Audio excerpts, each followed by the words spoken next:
రైతు రుణమాఫీ వేళ అధికార కాంగ్రెస్ పార్టీకి ఊహించని షాక్ తగిలింది. ఇటీవల బీఆర్ఎస్ నుంచి కాంగ్రెస్లో చేరిన గద్వాల ఎమ్మెల్యే బండ్ల కృష్ణమోహన్ రెడ్డి తిరిగి కారు పార్టీలో చేరారు. Bandla Krishnamohan Reddy BRS working president కేటీఆర్ను కలిసి పార్టీలో కొనసాగుతానని క్లారిటీ ఇచ్చారు. అనంతరం కేటీఆర్ సమక్షంలో బీఆర్ఎస్లో చేరారు. అసెంబ్లీ ప్రాంగణంలో బండ్ల కృష్ణమోహన్ రెడ్డి బీఆర్ఎస్ ఎమ్మెల్యేలతో కలిసి కూర్చొని సరదాగా మాట్లాడుతూ కనిపించారు. ఓవైపు అధికార కాంగ్రెస్ ఆపరేషన్ ఆకర్ష్తో బీఆర్ఎస్ ఎమ్మెల్యేలను ఒక్కొక్కరిగా పార్టీలో చేర్చుకుంటుండగా ఈ ఊహించని పరిణామం రాష్ట్ర రాజకీయాల్లో హాట్ టాపిక్ గా మారింది.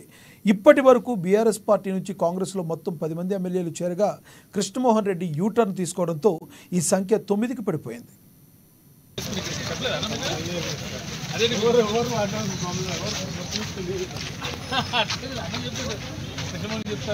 గత 2-3 రోజులకెళ్ళి వస్తున్న సమాచారం అంటే కొన్ని పార్టీల వాళ్ళు కావాలని దుర్బుద్ధితోన అంటే వాళ్ళ స్వయ ప్రయోజనాల గురించి ఒక బూచిని చూపించే పరిస్థితుల్లో వాళ్ళు కనిపిస్తున్నారు. అంటే నన్ను అడ్డం పెట్టుకొని వాళ్ళ రాజకీయ ప్రయోజనాల గురించి ప్రయత్నం చేస్తున్నారు. అది ముమ్మాటికి పార్టీ మారే పరిస్థితిలో మనం వివరం లేదు. ఖచ్చితంగా మేము టీఆర్ఎస్ పార్టీ ఉమ్మడితాం. భవిష్యత్తులో టీఆర్ఎస్ పార్టీ అనేది ఖచ్చితంగా ప్రజల సంక్షేమం కోరే పార్టీ.